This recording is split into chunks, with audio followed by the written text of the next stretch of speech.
anybody that comes in afterwards will just tell me to grab a seat when we're talking. So my name is Kevin Daniels. And this I'm Dave Hendershot. And we're here to talk about stage combat that can be used both in live action settings and also for stage and screen. For screen too, so video or actual film. And the most important thing about everything we do here, it's all about safety, okay? And we want to lead with that with everything we do.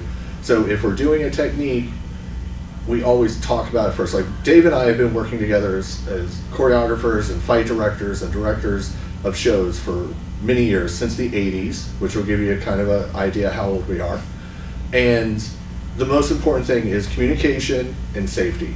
So even if you are the person running the show, if you're the director, you need to communicate with your actors because they may not be able to do what you're asking them to do. And then you're gonna have to figure out a way to work around that. We have never asked anybody to do anything they are not capable of doing. And more importantly, we've never asked anybody to do anything we're not willing to do ourselves. Okay, there's never been a time in our careers where we're like, we want somebody to jump off this 3rd-story building into a box. You know, because if I'm not willing to do it, I'm never going to ask anybody else to do it. What we do, we actually started with actual theater stage combat. And for the stage, you have a proscenium arch. So you have the stage and then there's a framework that goes around the stage. And it's like looking at a picture. But when we started doing Renaissance festivals, we found that that style of stage combat isn't really conducive for a complete in-the-round theater situation. Because we were doing Renaissance festivals for years, so you had audience members completely around the board. So a stage punch where you could cheat upstage, where you're just throwing the punch across and the person turns their head, that's not gonna work. Like, you know, the cameras over here, they can see the gap between Dave and I. So we had to modify stage punches to work in the round. But for film and camera, the best thing, like here, rotate this way. So looking at the camera over Dave's shoulder, I can throw the same punch. It's still, I'm not touching Dave. Dave's nowhere near me, but the hand comes across and Dave reacts to it, so we can cheat. You can do that with stage, you can do that with film, because we're just cheating with camera angles and space. But in a live action setting, that's not gonna work, because again, now we're facing this way, the punch comes across, and you can see I'm nowhere near it. So this is a more advanced technique. I know we're jumping ahead to that, but I wanted to demonstrate it for the camera as well. But when we're doing it in live action with an audience right here watching us, we actually break it down into steps. Step 1 is we put our hand on their shoulder. This is our measure. This makes me know I can touch him, and he knows the punch is now coming, because this is our first step. Okay, actually, let's rotate around. Now they can see better. So step 1, hand on the shoulder. This lets him know that the punch is coming. This also lets me know I can reach him.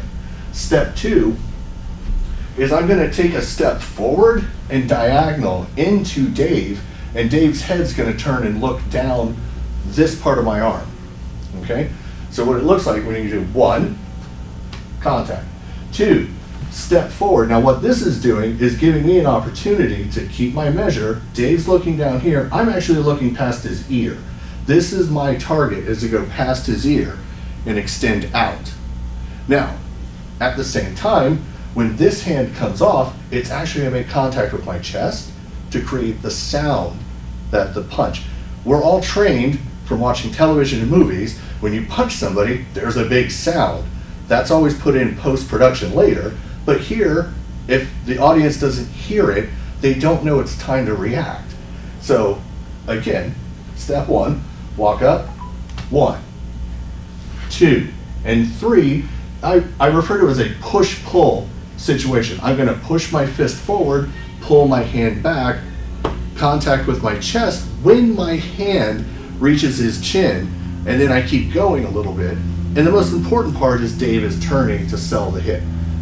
Without Dave moving, it doesn't work. Or if Dave goes the other way, you know, you have to keep your eye on the target though while you're doing this. So when my hand is here, I'm watching Dave. Dave's looking at me, I know he's ready for it. If I put my hand on Dave's shoulder, and Dave's eyes are down or his head's moving around somewhere, there's a problem. Do not punch somebody who's not ready for it.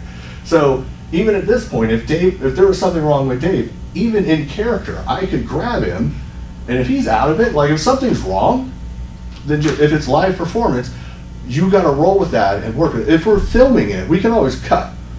Cut, what's wrong? You all right? Figure out what's going on. If it's live, you have to roll with that right there. We've had this happen. Somebody rolled and hit their head, they stood up, you're about to do a punch, and they're just not there. So it's like, okay, you're done. Walk away. Safety. So stepping back into the actual face punch, again, 1, I got my measure. 2, I draw up, I'm watching his ear, he's watching my hand, push, pull, contact. And then when we do it half speed, okay. So when you're throwing this punch, it has to be straight. If you hook the punch, elbow's gonna catch him. That's gonna be a bad day if you come in here and clock him with the elbow. So it's a straight shot through. You're going well past their chin. 1, 2, 3. And that's how we do that in the round, in live theater, live performance. Again, for film, we could square off up over here, then I drop my arm back, Dave knows that the swing's coming, he reacts to it. Now we cheat for the camera, and then later in post, they add in the sound. So when all this comes together, you're building, so say we're doing a film, all right, we're gonna make a movie, or even a stage production, okay? You have to take everything into consideration. Costume, props, makeup, hair. If it's live on stage, are there mic packs? Are there microphones? What are we doing? So you just can't run up, grab somebody, because you could mess up the costume. You could hurt the person. We have ways around it. These are what we call victims assisted techniques. So say we want to grab Dave, okay? I could reach in here, grab his shirt, and start pulling. Well, if I tear the shirt or rip the buttons, now we have to stop. We have to fix the problem. There could be a continuity error later. Or what if we don't have something to fix the shirt? Well, now we have to suspend filming, and we have to go back. We have to do it later. Again, now this lighting's different, continuity issues. So to get around that, what we do, instead of actually grabbing Dave, my hand's going to come forward, and my hand's going to come forward, and I'm going to close my hand and place my fist on his body part. For this part, it's the chest. What Dave's going to do is he's going to take both hands and grab that hand, so it looks like this. Now, the trick to this, I pull away, he pulls in. So now it looks like we're really fighting. And if something was to happen and Dave's hand slipped, my hand comes off. Now, I have a natural defense against anybody grabbing my hair. Dave's hair is really short. We used to have long hair. There are pictures, I swear. But say you do have an actor or an actress with hair, or like me, I don't have hair, so we're going to put a wig on. Lawrence knows. But we're going to put a wig on me to do this role. Well, you just can't come up and grab that wig unless it's part of the gag, and we're going to pull it right off. But no, but we can do the same technique right up here. I close my hand, and Dave's, now he's grabbed it. Now I'm pulling away from him, and again, he's pulling my hand in, and if we slip, and we come off, we're okay. All right? Safety. That's the most important thing.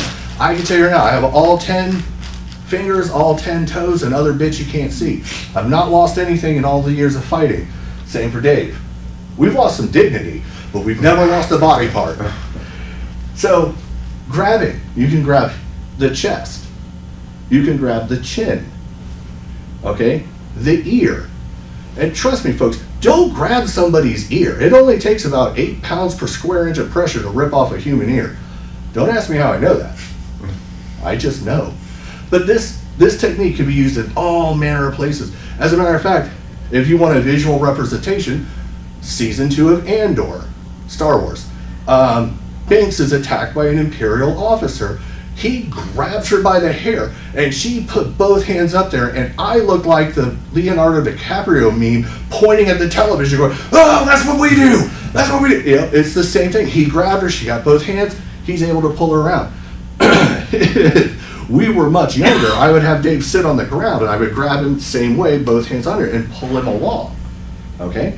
This is a great technique. Again, victim assisted. He's the victim. I'm just reaching forward. He's grabbing. Now we're struggling. And if my hand comes off, I'm not tearing the shirt. I'm not hurting him. We're safe. Same thing with choking. Okay? A lot of different ways to choke people. All right? One of the one-handed choke, straight in. Like everybody's like, oh, I'm gonna grab your throat. Don't grab the throat. We need this to talk. All right? You don't want to damage the throat. You don't want to, because later, your actor, your actress, they need to speak.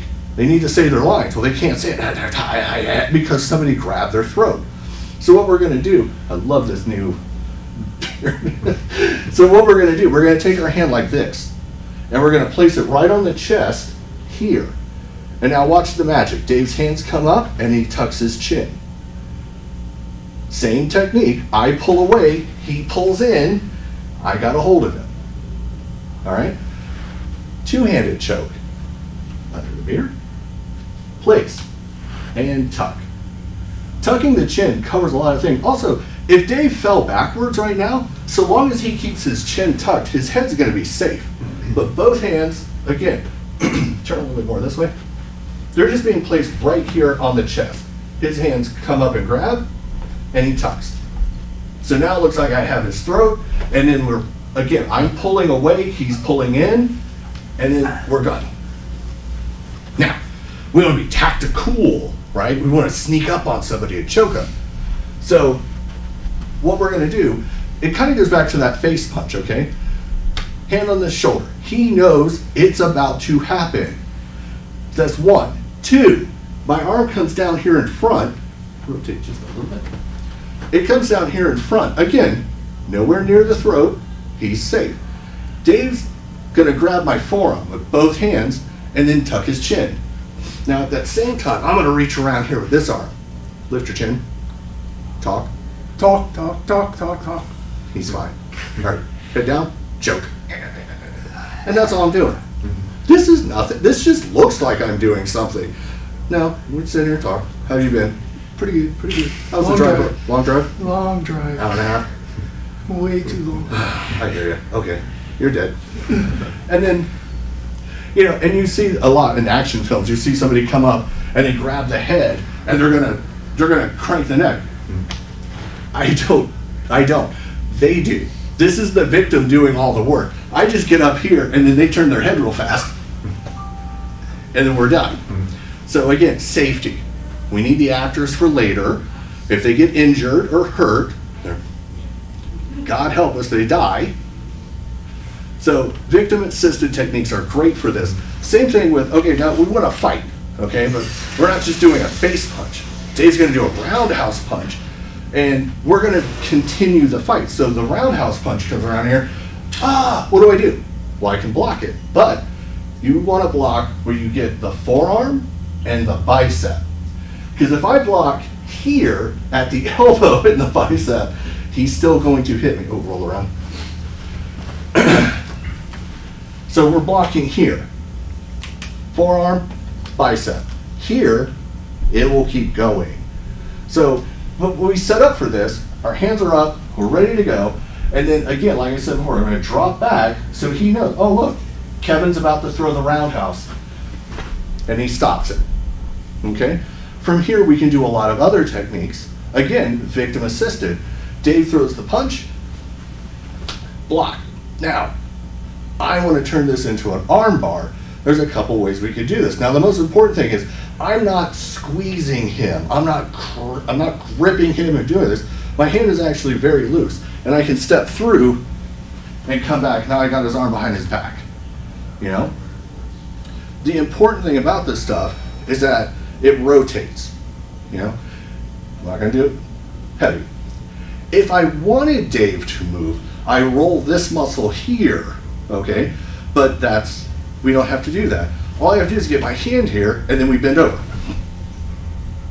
Real tension, not torquing anything out, and my hand's just sitting here, but it looks like, now, give up. But he's good.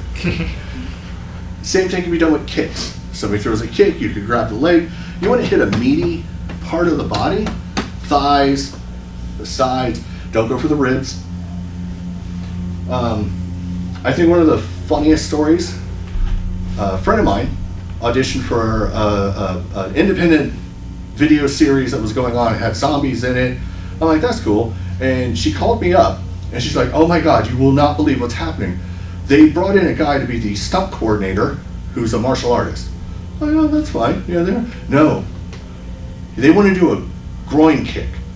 And this guy just told the actors, the way we're going to do this groin kick is you're going to stand here with your legs apart, and I'm going to take my foot, and I'm going to kick straight up in between your legs, and the instep will land on the butt cheeks. And I'm like, no. Especially in Florida, if it's warm, it's going to hit something first before it gets to the butt cheeks. The way we do a groin kick is that we actually target the inside of the thigh above the knee, and it's a snap kick. So again, we face off, and look at Dave, like, here we go, and then it just comes in, hits the thigh, comes back out. Snap, and that's all we need to do. We are not taking our leg and coming straight up between his legs and hoping it lands on the butt before it kicks him in the junk. So, communication and safety. I will say this over and over again. These are the core concepts. If you are the actor and the director says, this guy's gonna take his foot, he's gonna shove it right between your legs, you better speak up and be like, no. I know we want the job, I know we want to do the acting, but your safety is paramount, okay? So we did it. Grabs, chokes, face punch, stomach punch. Stomach punch. The staple of all bar fighting, all right? Hitting somebody in the stomach. The thing you have to remember about the human body is that most of this is just fluid, blood, all this stuff in here. So when you get hit in the stomach, what's happening is that fluid is compressing and pushing things. When you hear the term, I got the wind knocked out of me, that's because you're getting hit and all the fluid's being pushed up into the diaphragm, which is pushing all the air out of your lungs. Okay? That's why you see people gasping and whatnot. So when we throw a stomach punch, again, we're going to put our hand to let them know, one, this is about to happen. Two, I know I can reach Dave. Fist comes up, and then it rolls in, and we make light contact, just barely touching, and we pull the punch. So, 1, 2, 3. Light contact, I'm barely touching him, and then I pull the punch back. That's not the only punch. Like you could do a straight punch and hold it there. You're going to get martial arty on it. But again, we're coming in, light contact. Dave reacts. Most of this stuff, I'll fall over. Most of this stuff works because the actors react to it. If you're not selling the hit, it's not going to work. I mean, you take Dave, or like the gentleman here in the front row, is a big guy, and you hit him, and he just looks at you. Well, that could be funny for the film, and then we're going to play on that. He's going to smack you, you're going to fall, or whatnot. But for the most part, you have to react. And we tell everybody, just imagine right here, push in. All right? People like to hop up when they get punched in the stomach. We discourage that. All right? You're not a bunny. You don't have to jump up because somebody punched you in the stomach. As a matter of fact, getting hit in it, you have to imagine everything's getting discombobulated, so you're kind of shutting down. Roll your shoulders, let your knees drop, and then hold that. That little wound retention lets people know, oh, you've been punched in the stomach. Unless I'm going to punch it multiple times, don't put your hands there. It's just going to be 1, 2, 3. So the victim-assisted techniques, they're in control. It's a 70-30 split. They have most of the control. We're just delivering the technique. Same thing with a face jab. Again, for camera, if we cheat with the camera, I could just throw this right here, and Dave moves back. Roll for the camera. Hit. Hit. Like that. But in real life, we have audience members here. So what I'm going to do is I'm actually my right's going to cross to this ear, my left will cross to this ear, okay? And it goes past here. And then, then we add in the sound. It's just a quick slap, and that's for live performances. If it's for video or movies, we'll add in all that stuff later. What was the one you wanted? What did you want to add? Nothing. No, we're good? Yeah. So face punch, jab, stomach punch, kicks, groin kick, Victim assisted, victim assisted. chokes, rear chokes, front chokes. Questions. I do a lot of talking, but questions. It's okay. Yeah, he's like, I sort of got here late, I don't know. They announced it downstairs just a couple minutes ago. I know, he said he was going to announce it. But that's fine, that's fine. So, a lot of the techniques we use came from actual theater stage combat, and then we've adapted them to work for film and also for in the round. We used to do Renaissance festivals. So, we train everybody to be able to fight as if you're surrounded 360 degrees by the audience. So, like our face punch. Oh, you weren't here for that. So, our face punch, like for film and movie, we're going to keep a gap, and we're just going to throw the technique and they're going to react to it. Even like with the jab. But say, like with the audience members standing here, I'm going to come up, 1, place my hand on his shoulder, 2, step in, 3. And then we create that nap sound to make the audience realize, ooh, he's been hit. So, 1, 2, 3. And then it comes across. When we do a roundhouse punch, those aren't really meant to land. We will use a roundhouse punch to set something up, like either a block or he's going to dodge. What's Mr. Miyagi say? No, be there. No, be there. That's block. No, be there. So if I throw this punch at Dave and he ducks down, it comes over, but now I can come back, block. But now Dave is now at the advantage, so he can attack. So we can use these combinations. It's like baking a cake. We take all these little ingredients and put them together, and now we produce you a cake. So again, I'm going to throw a roundhouse, he ducks, I come back with a backhand, I tell him safe, no, oh, knee to the stomach, and then you get like hit me in the back, or stomach, face punch, combos. You just start looking at combos. So you figure out what's the action, where are we going, what do we need to do. When we do Ren fairs, the actors that come up, I assign everybody a fight partner. I'm like, I need you to win, you're going to win, you're going to win. Your fight partners, though, I want them to barely lose, or this is an absolute slaughter. Like, you're going to go in there and just beat the tar out of them. So we design the fight, we talk about it, we communicate, see where we're going with it, what's the action, where is it taking us. Questions? Yes? What about a full slap? Slaps. A full Okay. B slap. Backhand slaps are so much easier to do because we're not actually hitting the face. Turn.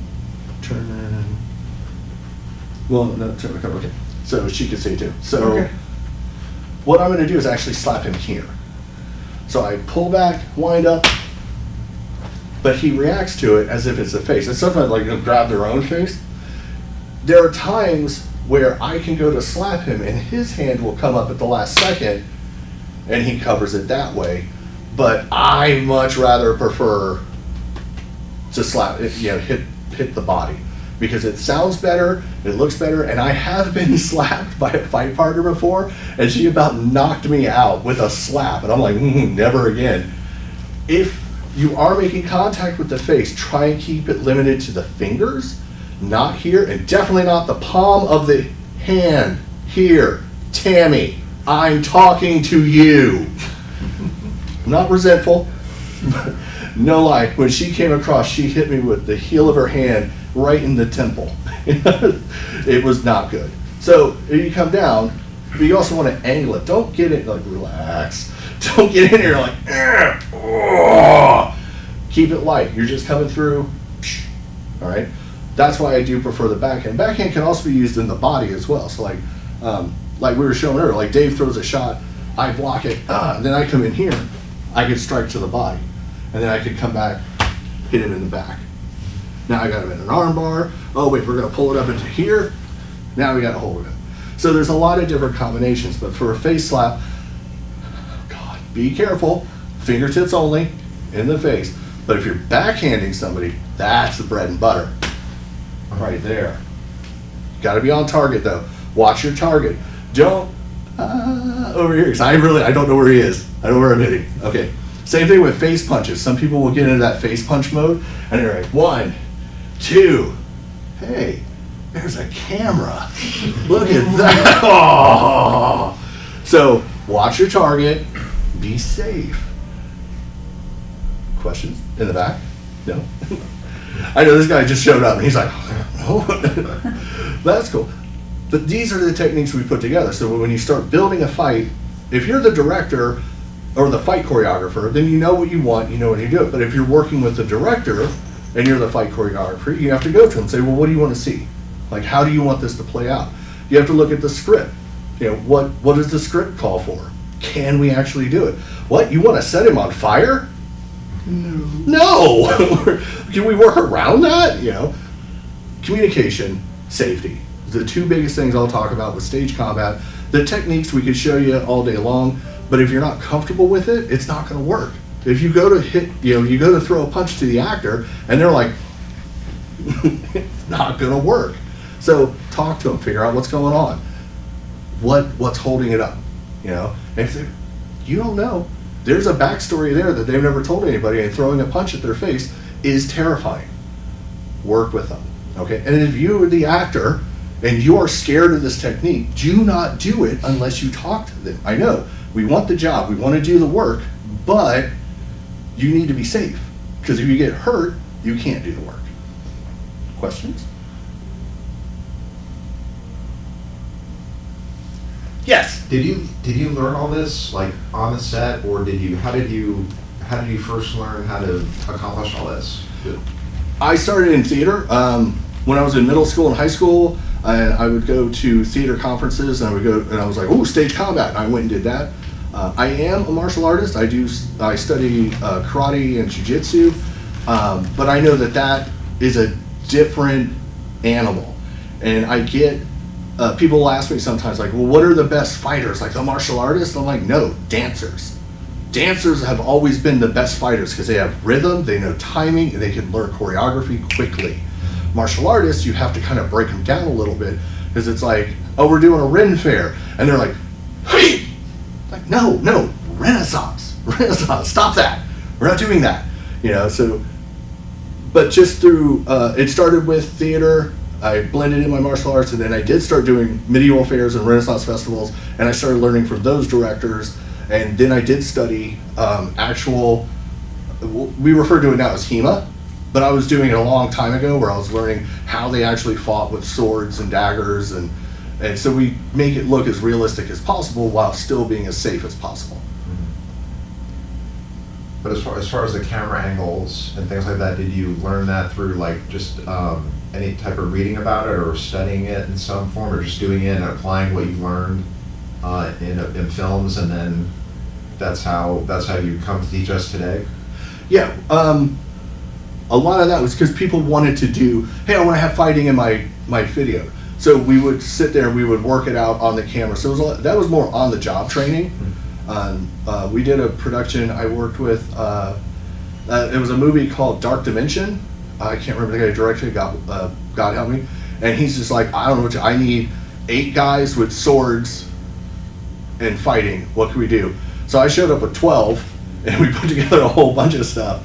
And I would talk. I'd be like, all right, show me the frame. Like, how do you want it to look? He's like, yeah. I'm like, okay, we're gonna go over here, and I'm gonna run a few things. Tell me what you think. And he's like, can you do this? Can you do that? And that's where that communication came back. So they could frame it, and they would like move the camera, like film it here. Okay, let's run it again. And we did the same fight, I don't know, like 12 times. But we did the same fight. And since we were so on point with the action, he could pick up the camera rig and move it around and film it. And it was almost the same shot every time. And then he was able to edit it all together. And it made it look like there was more of us, which was really cool. And Dark Dimensions, wasn't Joel Wynkoop in that film? I think so. Yes, and he is here as one of our guests, by Oh the my way. God. So if you want to reunite with him, That would be cool. That was your opportunity. Yeah, no, Dark Dimension was a fun time. We were down at the Boyd Hill Nature Preserve, off in the backwoods, and we were marching around. We had our Templar guards. I was one of them, and then we had our brigands, our bad guys that attacked us out from the bushes. But we didn't have a lot of brigands, so we would like kill a few of them and then go reset and redress them. And so like the first band had masks, the second band did not, or something. We kept recycling people in costumes to make it look like there were more of us. And again, a lot of sword and hand-to-hand stuff. It was a lot of fun. And he's probably got a copy of the film at his table. I've seen it on Amazon. I'm like, I'm gonna buy that.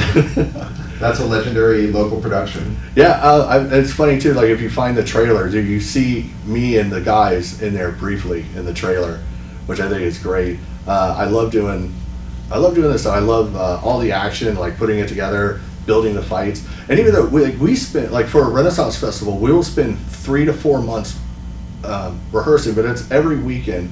So you figure it's only like 2 days per week, sometimes 3 days per week, 8 hours a day to produce a fight that lasts probably anywhere between a minute to 3 minutes long. And you know, you have to encapsulate everything in that 3 minutes in front of an audience of 1,000 people. And I remember one time, 2 guys, Rob and Tracy, great guys, great fight. I timed their fight. It was 5 minutes and 30 seconds long. And I'm like, what I need you to do is shut up and fight. Don't say a word. They had all this dialogue. I'm like, just shut up and fight. And it was the best 2 minutes and 20 seconds you've ever seen on the field. Because sometimes just the action, but then later we all printed shirts that said shut up and fight. But sometimes the action will carry it. You don't need to talk, you know. There are times for dialogue, like with film and video, like your actors have have lines to say. They got to get these words out. But for the most part, the action carries it. John Wick, man, hardly says a word. The action does the talking, you know. Other questions?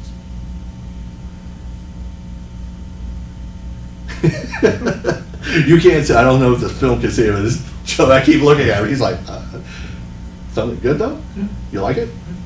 We try to have fun. Oh, do you do this, like the fight programs, obviously you do that as part of the Renaissance Festival as well, or is it like incorporate some of the tactics that you've shown us today and Renfest? Would that be correct? Yeah, and I got out of the Ren Fair gig. I now do I do shows for conventions. I like to say I'm an indoor cat now. I like to play indoors. And what we're doing, we do Star Wars. So we do lightsaber choreography, but all of this stuff is the same thing. It's still a sword, so we're still acting like that. We still use hand-to-hand combat, just like we're doing here. And we're working on branching out to do videos so we can add it in here. The great thing about lightsaber choreography is that we have the Force, so we can force choke people, and we know all the choreography because the Force is guiding us. That's our big excuse. Like, how do you know he's going to swing there? The Force.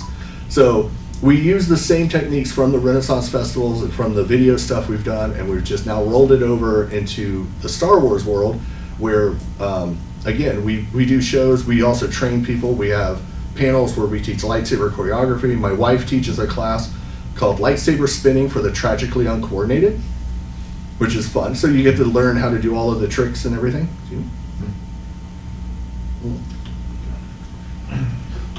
But yeah, all of this techniques, everything here can be used for film. It can be used for video. It can be used for stage. It can be used for full in the round festival. Like if somebody's doing a Halloween show, you know, we did one once and we had everything. We had every element in there because it was a modern day show. So we had gunfire, we had found weapons, like we had like even borrowing from wrestling, we had folding chairs, we had baseball bats, we had all these modern day implements that we're using to build the fights. And so that was really exciting because we got to get out of the Renaissance Festival zone and do something more. It was almost like a wrestling show with guns and knives and baseball bats. You know, we had horror characters, we had classic monsters fighting, so it was a lot of fun. Did it take place like in an outdoor arena? It was. Or inside a haunted house, or? No, it was outdoor arena. We had basically like a band shell behind us, so the actors would hide back there, and then they'd come out almost like wrestling style. We had a DJ, we had intro music. People would come out, and then they would lock in combat, and then the losers would get drug off stage. You don't do the, you say you don't do the Renaissance thing. I was going to ask you about that. I've never been in one before. I was wondering, if they have this in this area. They do. Actually, I just had the St. Pete Renaissance Festival, which is in Pinellas Park. Interesting name for, it's St. Pete Ren Fair in Pinellas Park. They just had it. I said the same thing a few weeks ago. I didn't know about it. Okay, I ran into it by accident. I lived around the corner about a couple of miles. Right down 19, almost to Gandy's, a Super Walmart. Mhm. Said Tampa, that's Pinellas Park. Tampa Legends of, what do you call it, Hot Wheels Legends Tour. I had no idea he was even there. I thought it was a shooting or something. They had cops, lights and everything. What's Oh, wow. going on here? A shooting or something? And I found out it was breaking up. It had been there for 4 hours. I said, great. I wish I had known about it. I would have gone to it. I didn't even know about this until last night on the evening news, the local news. I just saw the Godzilla, the big Godzilla. What is going on here? I turned it up. Like, wow, I got tickets right then. I was like, they need to have some kind of, maybe they do, I don't know, app that tells you in a certain local area what events are happening. That way you can say, hey, I like this stuff here. Schedule me. Anything that comes up that pertains to this or that or whatever. There is a website. I use it a Is lot there? too to look for conventions. If you just type in there like local conventions in my area in a Google search, I came across this website and it has, you could pick whatever state.